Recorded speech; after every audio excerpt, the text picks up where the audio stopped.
Quiero saludar a María Corina Machado, diputada a la Asamblea Nacional en Venezuela, para comentar sobre todos estos temas. Queríamos escuchar lo que decía Monseñor Diego Padrón en Madrid, porque tuvo la oportunidad nuestro periodista Marcelo Moncayo de compartir con él en el día de hoy. Y creo que un buen tema para comenzar la conversación con la diputada Machado es precisamente el diálogo. Por supuesto que a través de todo diálogo se puede solucionar un conflicto, pero para todo diálogo tienen que haber condiciones. Diputada, bienvenida, buena tarde. Comienzo preguntando, ¿hay condiciones en Venezuela para establecer un diálogo entre oposición y gobierno? Mira, yo quisiera empezar haciendo una reflexión sobre una institución que desde luego ha tenido una posición firme y clara en estos tiempos, y es precisamente la Iglesia Católica Venezolana.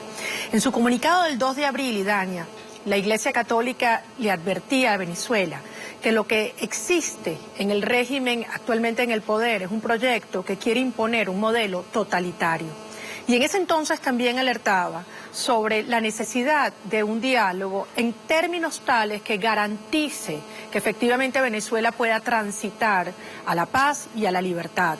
Un diálogo genuino, no lo que nosotros hemos visto en estos meses, que derivó ese primer llamado por parte del régimen, que realmente fue precisamente una farsa que buscó darle estabilidad a un sistema, como insisto, con vocación totalitaria, pero además con el propósito de lograr ganar tiempo, desmovilizar la protesta y hacer que la comunidad internacional tuviese la impresión de que había una vocación genuina de llevar adelante un proceso de cambios y reformas que garantizaran la vigencia de la Constitución y los derechos humanos. ¿Qué hemos visto desde entonces? Todo lo contrario. La persecución política ha llegado a niveles tales que hoy hay personas que son tuiteros, que por haber emitido en las redes sociales opiniones críticas están detenidos en los calabozos de la policía política. Sindicalistas por defender los derechos contractuales de los trabajadores, periodistas, dirigentes políticos, ciudadanos que protestan en las calles por una situación tan crítica, como bien decía Monseñor Padrón, como es una escasez peor que una economía de guerra, o por la inflación más alta del planeta, que es lo que hoy vivimos en Venezuela. Entonces, desde luego, creemos en un proceso de diálogo que nos lleve a una transición a la democracia en paz, pero no a un engaño que lo que busca es estabilizar una dictadura militarista que ya no engaña a los venezolanos y que tampoco engaña a la comunidad internacional, aunque hayan algunos que todavía hoy pretendan mirar hacia otro lado por las razones que bien conocemos.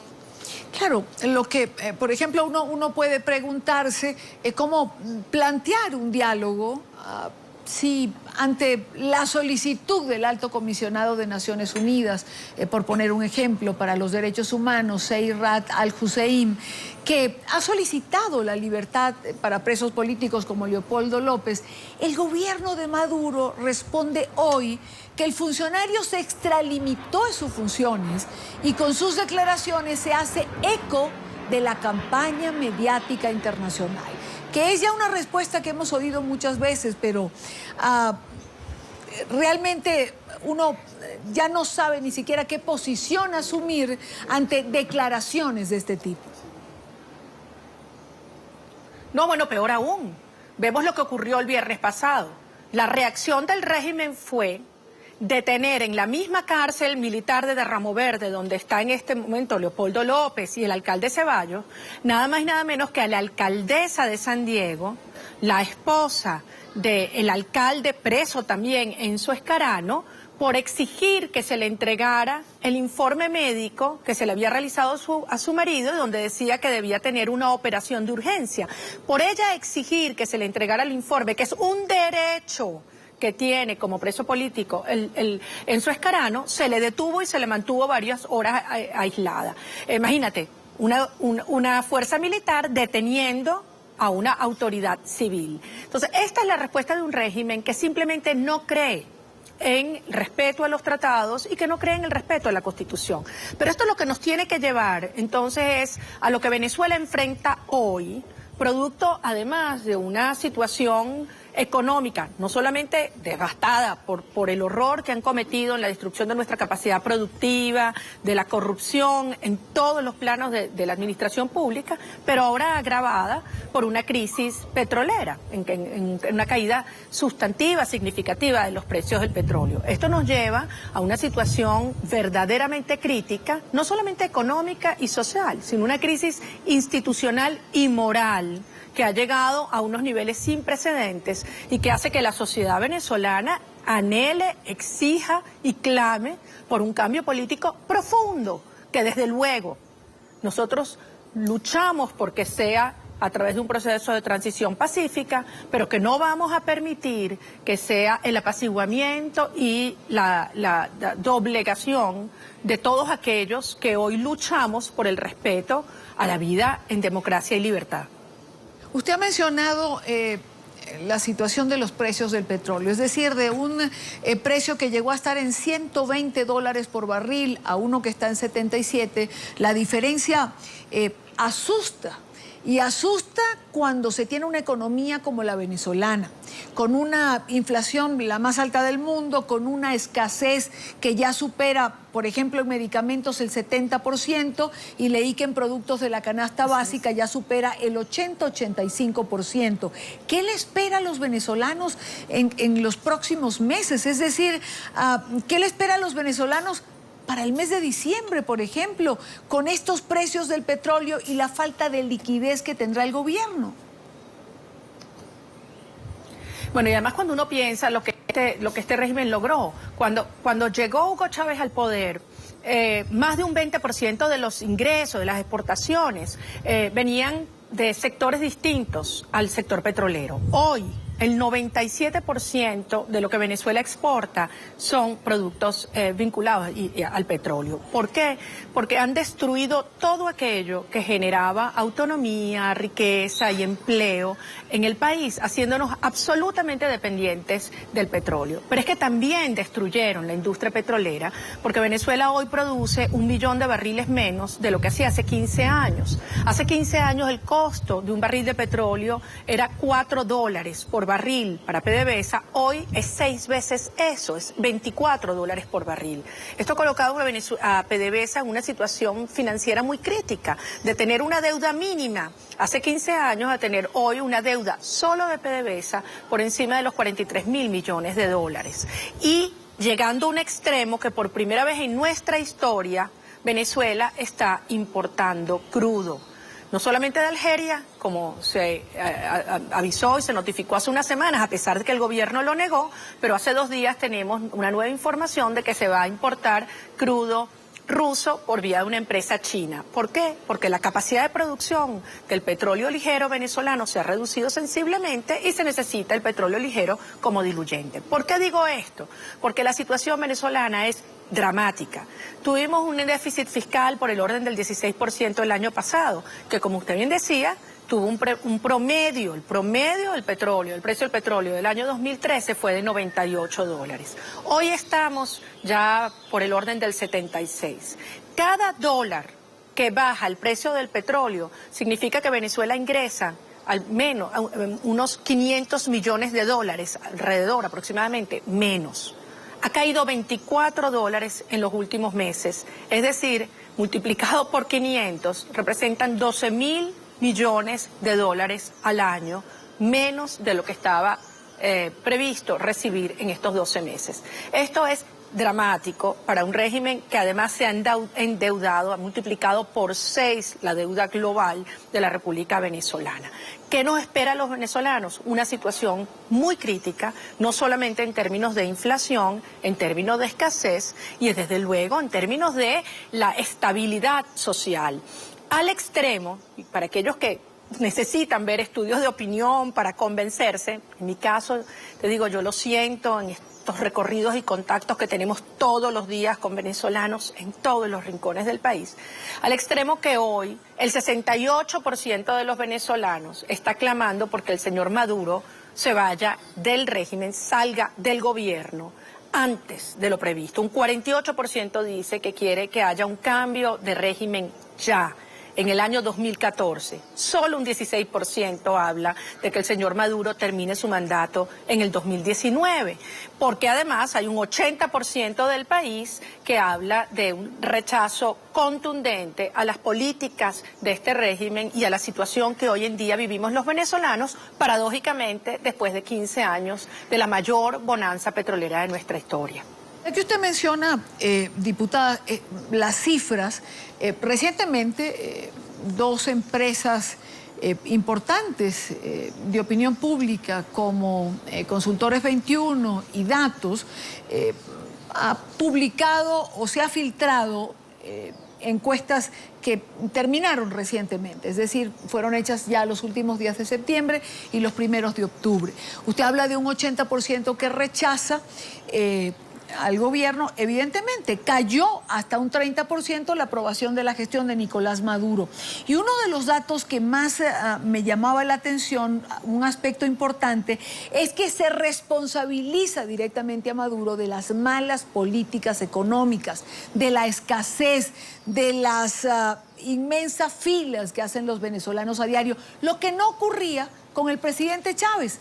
Todos eran culpables menos él. Aquí el principal culpable, creo que los venezolanos, eso es lo que reflejan las encuestas, la responsabilidad se la dan a Maduro. Bueno, efectivamente, una de las razones es porque lo que sembró Hugo Chávez lo está también cosechando Maduro, quien además fue parte y corresponsable de todas esas políticas, porque no se puede eximir de responsabilidad a un modelo que desde el primer día se propuso atacar la iniciativa privada, la producción, la eficiencia, la competencia, que promovió expropiaciones, invasiones, que inició toda una guerra mediática pero brutal contra todos aquellos que son productores, comerciantes, emprendedores en nuestro país, y además que promovió, y además lo dicen con toda la crudeza, una feroz lucha de clases. Sin embargo, la realidad es que todo este aparato comunicacional en el cual todos los poderes públicos y los medios que fueron desplazando, cooptando, comprando, callando, no han logrado modificar. Es lo que los venezolanos queremos y creemos sobre nosotros mismos y el país que queremos. Recientemente se publicó una encuesta del Pew Research Institute en 44 países del mundo desde el 9 de octubre y a mí me sorprendió gratamente, me emocionó ver cómo Venezuela es uno de los países que tiene el mayor índice de apoyo a la iniciativa privada, al libre mercado y a la propiedad. 7 de cada 10 venezolanos. El 86% de los venezolanos piensan que las variables para superarnos están en nosotros mismos y no dependen de terceros. Esto lo que demuestra es que el pueblo de Venezuela estamos muy conscientes de cuál es el modelo que hoy enfrentamos. Se ha tratado de por la fuerza imponer un sistema muy parecido al que existe hoy en Cuba, en el cual el Estado es todopoderoso, donde por la vía del control militarista de todos los sectores se van callando las voces disidentes, se va imponiendo una ideologización y un pensamiento único en el cual desde el sindicalista hasta el periodista, pasando por el tuitero o por un diputado, somos concebidos y calificados como enemigos y tratados como tal, perseguidos, denigrados.